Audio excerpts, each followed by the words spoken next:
میں نے سرکار محبوب الہی کی خدمت میں عرض کی حضور اگر غفلت ہو جائے تو کس طرح آپ کرم فرمائیں گے؟ فرمایا میرے نزدیک رہنے والے سست ہوتے ہیں، اور دوسری بات یہ ہے کہ میں خود نگرانی کروں گا۔ تیسری بات یہ ہے کہ یہ آیت یاد رکھنا،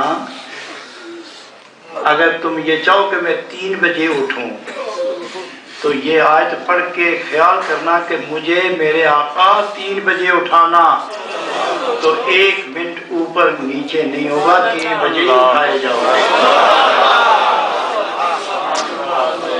سال ہر گزر گئے آزمائش، میں آج آپ کو بھی وہ نسخہ دینا چاہتا ہوں۔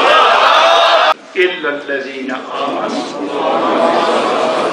وَعَمِلُوا الصَّالِحَاتِ، یہ پڑھ کے اگر کہو کہ جی میں 2:35 پہ مجھے اٹھایا جائے، اور یہ پڑھ کے یوں پھوٹ دو سر دائیں بازو پر، یہ تو سر کے نیچے رکھ کے لیٹ جاؤ، 2:35 پر کوئی آگے اٹھا کے نیچے کھڑا کر دے۔ کتنے قریب رہتے ہیں یار، اور کتنا جلدی سنتے ہیں، اور کتنا جلدی مہربانی فرما۔